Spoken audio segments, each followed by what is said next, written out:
Don't let anyone tell you that we can sign up to net zero emissions without making drastic changes to the way we live. Consider for a moment the extraordinary reach of the climate cult into our everyday lives, beyond the billions, of course, that's costing us as taxpayers.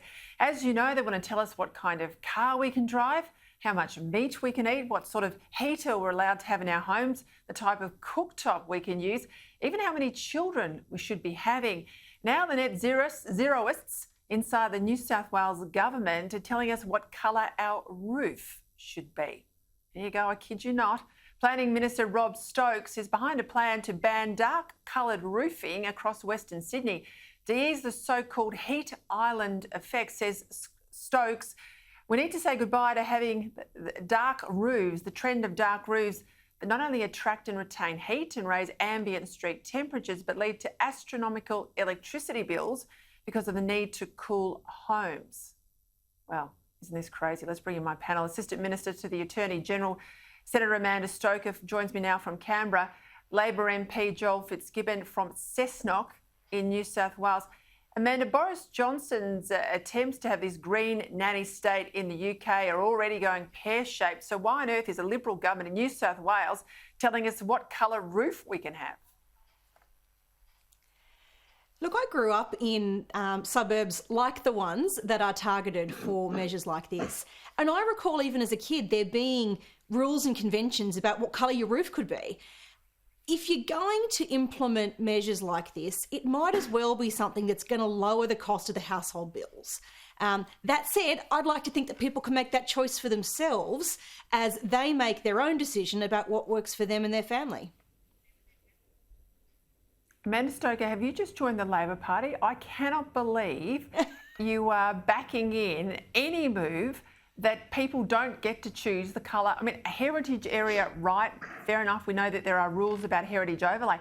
But why on earth can't you have a grey roof or a black roof if that's your choice? No, Peter, I just said people should be able to choose that for themselves.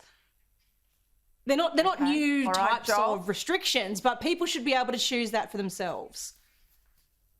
Joel? Well, Peter, Amanda's a very ambitious senator and she's going to stay on message, stick to the party line. Look, I don't have a strong view. I don't know whether it's going to cost consumers more to have a different colour roof or not. I suppose if it's not, and it's an efficient way of reducing greenhouse gas emissions and keeping power prices down, well, it can't be a bad thing. I suspect it's going to be superseded by new innovations in the not too distant future. Even paints, for example, on roofs which will themselves generate electricity. But I'd much rather than force people to have different coloured roofs than be putting a carbon tax on people. Yeah, well, I'd like people to get out to, the leafy suburbs with the harbourside mansions and the views of the nice sort of ocean and tell them what sort of roof they've got, rather than the soft touch out there politically of Western Sydney. I find that incredibly offensive. But I clearly am in a parallel universe to you two. Let me just ask you, though, forget the roofs, if I can, Joel Fitzgibbon. Daniel Andrews in Victoria, he wants to press ahead and ban natural gas from 2 million households. And they're not just telling you what roof you can have, they're telling you what cooktop you can use, and take away natural gas from 60,000 businesses. What's your thoughts there? Well, don't worry about the people in the eastern suburbs in Sydney, Peter, because they're going to have all the wind turbines offshore just near their place, so get their turn as well. Look, obviously, I completely disagree with Daniel Andrews' policy. I think it's ill-informed, and I think it will have some very bad outcomes. Look, 90% of our energy system in Australia, Peter, is fossil fuels based, and that will be true for a long, long time to come. So if you're going to deny Victorians gas, and they are, by the way, both the highest per capita users and the highest absolute users in the countries of gas, and their cooktops, their ovens, their heaters, their fireplaces, and of course their manufacturing sector, which is very significant. So this will hurt. This will hurt consumers and business alike, and in the long run, it will lead to higher energy prices and the loss of jobs. Amanda, can I go to a story in Queensland today? 200 Queensland firefighters have been sacked after mandatory background checks revealed a whole litany of sexual and criminal offenders that were in the ranks. We know There's also been some issues with the blue card, I think it's called in Queensland. They're working with children check in the past. And this is happening now, increasingly, shockingly, right around the country. Do you think we need some sort of national or federal government regime about these working with children checks and some sort of national database here? The Australian Criminal Intelligence Commission already coordinates all the different states and territories when someone wants to do a criminal history check. So in theory, the infrastructure to do it could be put together.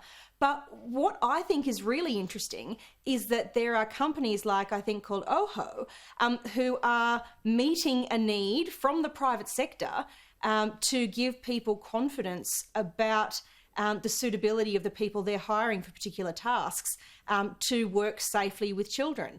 I love the idea that the private sector can do something better than and faster than government, and wherever possible that should be the case. It's a bit of an indictment, though, of how slow and frustrating the blue card system is in Queensland, that there is such a lack of confidence. People feel like they have to innovate like this. Amanda, in the Home Affairs portfolio, he's now obviously in defence. Peter Dutton supported a mandatory child sex offenders register. It was supported in some states. It was not supported in Queensland. Is that still on the table with the federal government? It's something we absolutely support, and we would love to push ahead on it.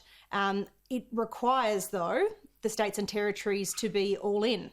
And as you've just mentioned, Queensland is not. It's yet another way that the Queensland Labor government falls short of the community's expectations. Joel, just before we go, do you back it in as well, a child sex offender, national child sex offender register?